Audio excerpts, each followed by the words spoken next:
Welcome to the Coworking Values Podcast. I'm Emily Breeder. If you're a community manager struggling with reaching your audience, our latest offering is designed for you. In this 3-month cohort, we will help you build your community, learn practical strategies, and stay motivated with personalized guidance. Join us to transform your workflow and strengthen your community management skills. Look in the description of this podcast for more information on how to sign up. Hello, folks. It's yet another Co-working Values podcast, and we're going to get right into the show today because this is a podcast to frame our event, our London Co-working Assembly event in London next week as we're recording this, but also it's another conversation about the neurodiversity. So I'm going to hand over to Amy and ask Amy, what are you known for and what would you like to be known for? Thank you, Bernie. I'm Amy. What I'm known for, probably Workplace Consultancy. We're at 360. What I would like to be known for, I always find that one a tricky one. Probably just a kind-natured, always happy to help person. I like to think that I'm quite approachable, so I'd like everyone to feel that way about me too. Whether That's people lovely. do or not, I don't know. In the short time we've known each other, I find you very approachable. And thanks for walking in here at such short notice. So we're gonna get to how we're gonna run the event in London a little bit later. But to sort of build up to that is we talk a lot about inclusion, diversity. Always forget the other one: inclusion, diversity, equity, and accessibility. And neurodiversity is a huge part of that. And it seems that most co-working spaces are designed for the average person, and that average person, from my understanding of reading this, always seems to be a man who needs a room at a certain temperature. But what happens? What happens when someone, which I think happens more and more, wanders in and they don't fit that mold, like someone who is neurodiverse, and what are the feeling that what are space owners completely missing for that neurodiverse population? Yeah, well, I think it's even beyond the neurodiverse. Like you say, the average typical person is a male of a certain age who likes the room at a certain temperature, and we're not a population of that. That doesn't fit the majority of us. So I think space owners are now learning that we've got to cater to a bit of more variety in providing the different sort of spaces that we can. And like we said before we even started recording, Bernie, that we've all been in spaces we don't feel comfortable, and we know that feeling. So how can we ease people into feeling a bit more comfortable into the space, and creating choice for people that then they can choose where they work, and they don't have to go to that typical space. The typical space might work for some people, but a lot of it doesn't for the vast majority. And how do we suit those people? Because once they're in brilliant spaces and they can be productive, they actually tend to be more productive than the typical male who likes their room at a certain temperature in certain activities. So I think there's a key to creating choice is the key message, basically. And there's a figure that's always flying around, which I should have looked up before I started this, which is the purple pound is worth, whatever billions it is, Yeah. and I can link to a podcast we did with Dom from the Purple Goat Agency about that. But like, I find as I go around and say neurodiversity, people kind of either glaze over or they're really interested. And for space owners that don't think neurodiversity needs to be on their radar, what is the real cost, both in terms of like how their community shapes and their business, and like how much are they, and I also gave the answer already, but like how much are they losing by being not inclusive? Yeah, well, I can't give you the actual answer because I don't think I know it off the top of my head. I don't think anyone knows it because we still don't fully know how many people are neurodivergent in the UK, let alone the globe. But the current estimate is 20% of the UK is diagnosed with some sort of neurodivergent. That's probably an underestimate because there's a vast majority that don't have a diagnosis. There's some people that associate with it and probably don't want a formal diagnosis, and then there's sort of the in between, are they, aren't they, and then there's the neurotypical. And you're absolutely right in they're missing out on people feeling comfortable there and going there, and then therefore they go find another space, and then the wider scheme of things, people then aren't going to that location. The coffee shops are missing out. We've heard about it through the pandemic of people not being in the local vicinity. It's that wider impact of it all. And we all know that diversity of thought is a great thing for businesses. So especially co-working, where bringing different minds together to think on different things and challenge things and come at things at different angles is absolutely key to the success of that community.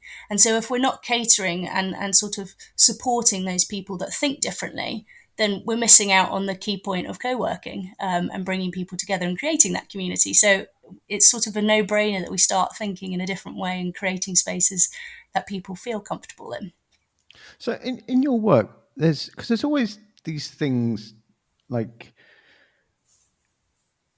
I know, quotes I see everywhere that diverse and inclusive businesses perform at, make 10 more million a day than people that aren't that. So what's the resistance to? I would have just thought at this stage of the game, everyone would be going out of their way to build a very, build a company that's full of intersectionality and very, very inclusive, because the economic rewards seem to be gigantic versus everyone looking the same.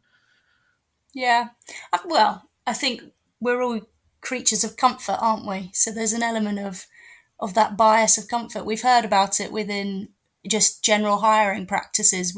Someone named John is going to hire someone named John. Obviously, that's a broad brushstroke and they're not going to do that. But you tend to, like-minded individuals, you feel you're going to get on with them, you're going to feel you work better with them, so you want to be around them.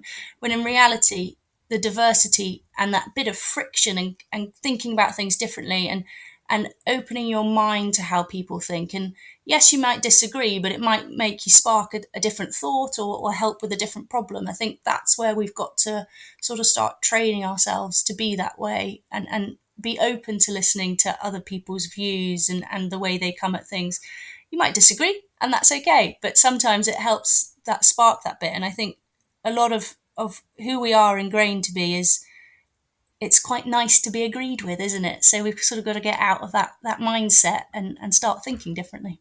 It is nice to be agreed with, but it's also like way more interesting to get that perspective. And it did take me a long time to work that out, but there is, I don't know if you know about this, and I'm not sure if it's an academic recognized thing, but we talk about founder bias in co-working. So if I opened a co-working space, it would be full of like slightly chubby bald men who like David Bowie, and I wouldn't even have to put a poster up. They would just gravitate towards me. And Janine from the European Co-working Assembly is a mum of 2 boys, and she's quite short, and she just has a lot of mums who are a little bit short with 2 kids in her space. And she never set out, she didn't go around her village in the Netherlands looking for those people, but that's how it ended up. It's like the Fibonacci sequence or something like that. Yeah. So with going on to like, what I think that this is my opinion. Like when people hear the word design, they go, "I've got to design my space." And is there something else? Because is there something beyond layouts and furniture that's a bit more invisible when you're putting together a space, like that connects with that supernatural human layer that comes into design, that people think it's furniture and colors, but is there something else going on that we can't see? Well, if you think about how people experience space, it's the 5 senses ultimately, and you can argue whether there's more senses or not, but if we take the 5 senses to keep it simple, that's how people experience space. And so if you think of the touch, how people feel the space, and I know a lot of my friends and family will touch walls and things like that, and that's how they experience space. And so what that ultimately is design. Then you go onto the site, how people experience it. Do they have things that will make different shades or different materiality feel and ultimately come across differently, and then they feel sort of seasick almost in a space or not. Then there's the wayfinding around a space. How easy is it to get around something? The familiarity of things. So is the toilet sign, for example, an international sign, and you've not come up with some sort of crazy sign. That makes people feel, oh, I know where I'm going. I know I can go there and I don't have to speak to someone if I don't want to. Touch, sight, see, sound. What sort of sounds are going on in the background? Some people like really buzzy spaces. Some people like really quiet spaces. Do we cater to both? Sight, see, sound, hearing. Touch, like taste is one. Can you taste it? Some people taste colors in a weird way, so some people hate the taste of purple when they see it. So thinking about those things around it all is absolutely key, and in how people experience the space. And as you mentioned, if you opened a co-working space, they might all be Bernies. That might be your goal. You might want like-minded people around there, but ultimately, as we've just discussed, it's the diversity of thought brings more economic greatness. So I hope you're not going to open a co-working space full of Bernies, but maybe you will. But then you've got to think about the non-Bernie and what they would need within the space and how they experience it. And we quite often find when we're working with clients, it's good to sort of set up a community or a network of different-minded people, just to start thinking about how you'd lay out the space and what people need. So quite often we'll come up with, oh, well, I feel anxious coming to the space. Oh, well, a good solution for that is providing people with a sort of a welcome guide or an arrival pack so that they're sort of eased in before they come in. And that's nothing to do with the space. You don't change the space. You just provide people with the information before they come into it. So it's interesting when you start talking to people who think differently, as we mentioned, that they come up with different ideas, and some of it is absolutely so easy to implement, like a welcome guide or arrival pack, that you don't have to do anything to your actual space, but it's easing those people's anxiety before they've even come to the space and makes them feel welcome. Yeah, that leading people in thing is so amazingly important, and I think it's, you kind of, even in the early days of co-working, people would just think when people get in here, they know what they're doing. And sort of like between 2010 and 2015, it felt like everyone goes, oh, right, so maybe not everyone knows what they're doing. They're not in our little micro bubble. There's I'll link to this in the show notes. Do you know Gavin Neat?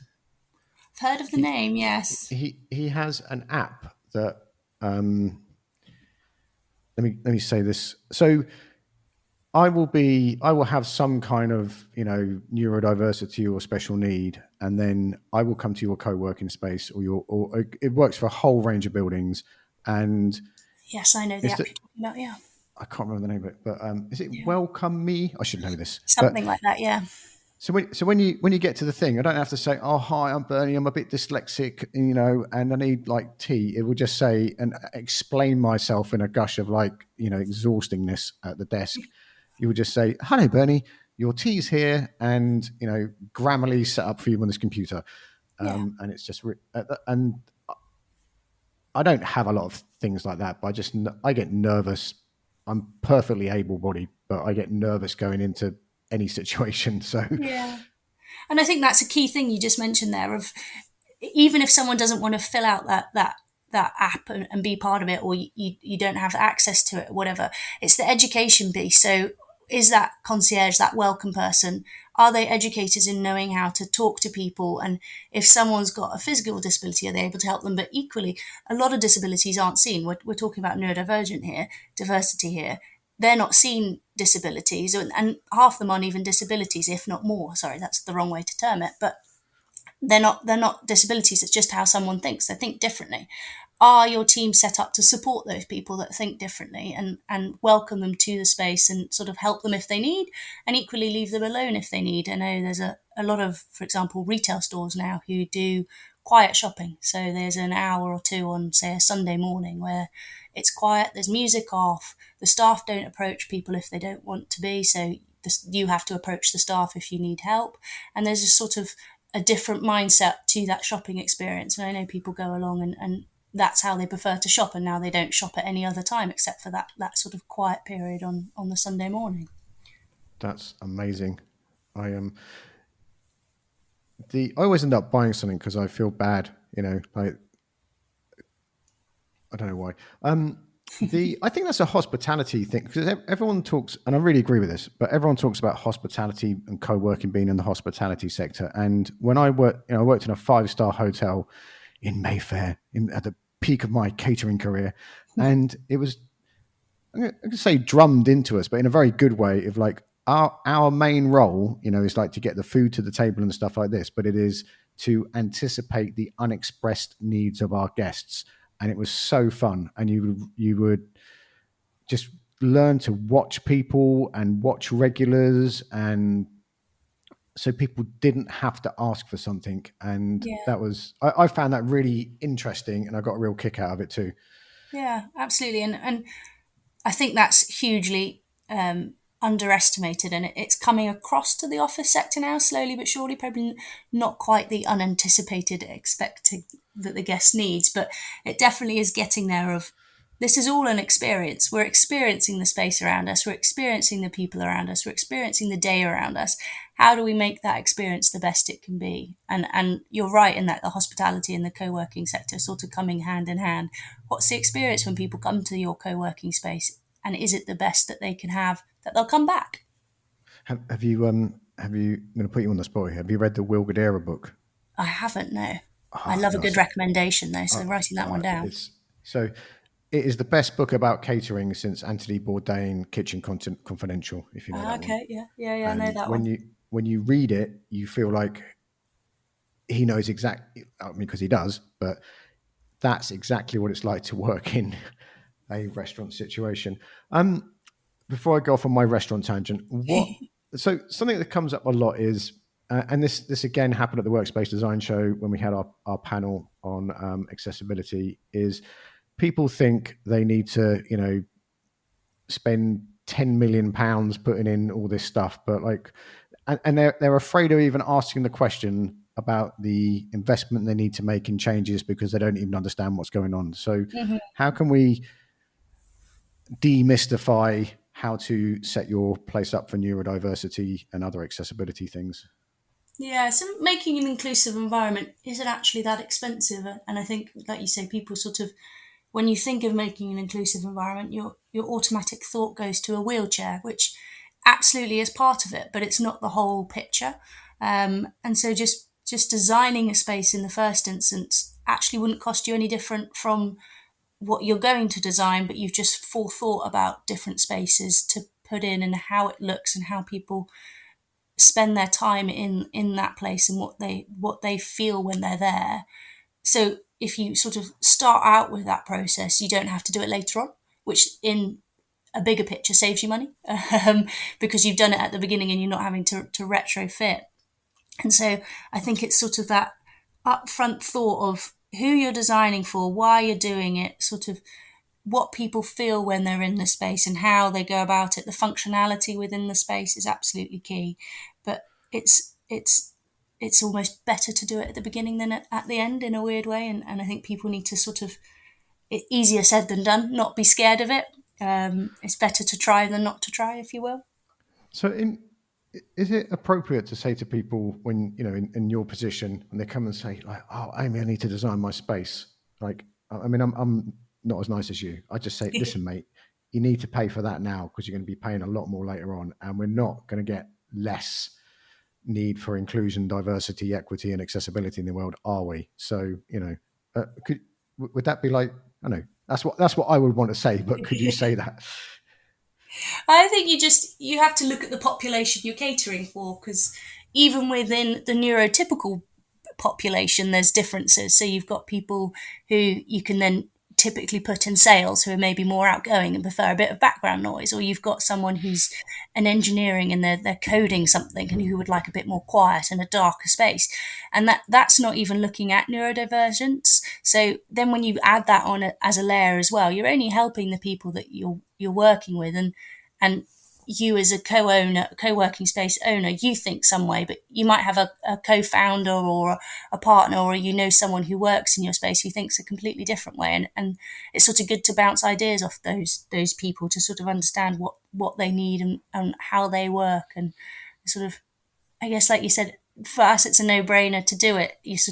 You're helping in the whole instant, and it's not taking away from what you want as a co-working owner and space owner of it all, because it's still got to feel like your brand.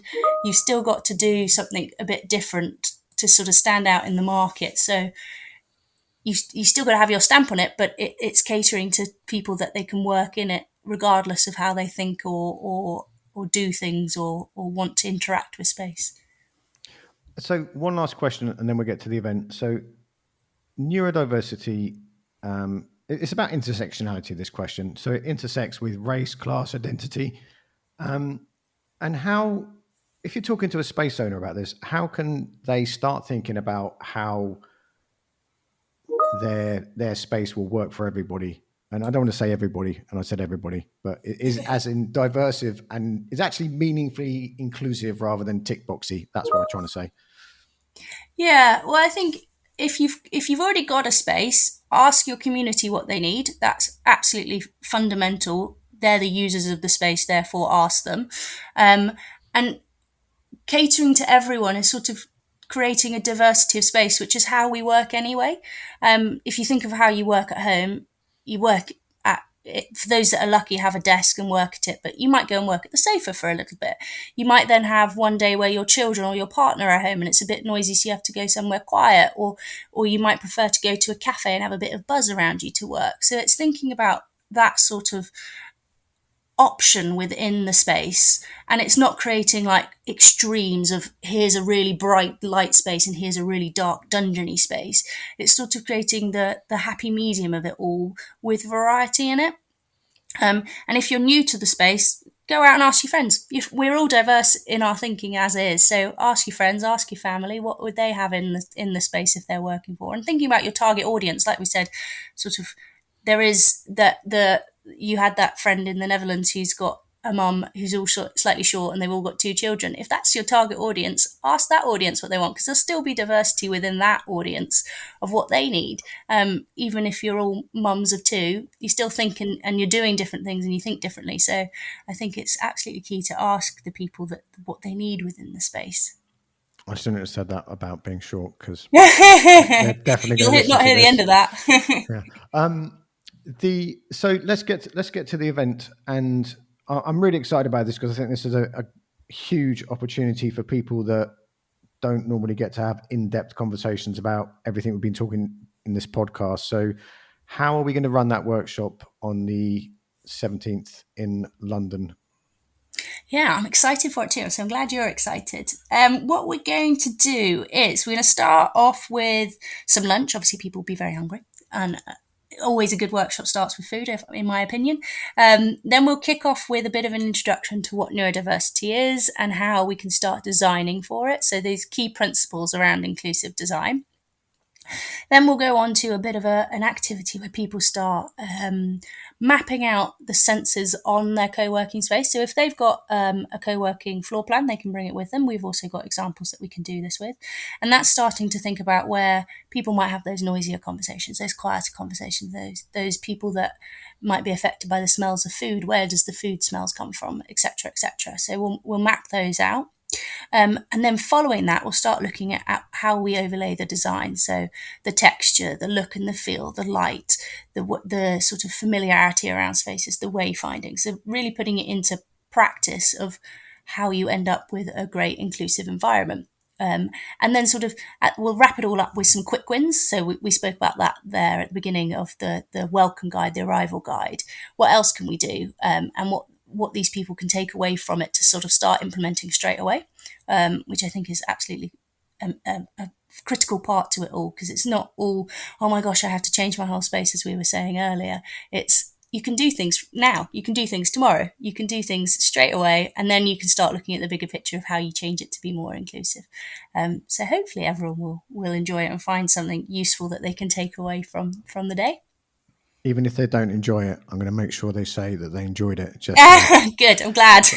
But why, like everything we do nowadays in our London co-working assembly events, is people talking to each other, and that I know there's enormous value in having guided conversations with other people who are in your peer groups, whether you run a community, you run a co-working space, and whatever size of co-working space this works for. So. Or you run, sorry, is what I meant to say. So all that interaction is absolute gold, and we can't, tell you what's going to happen.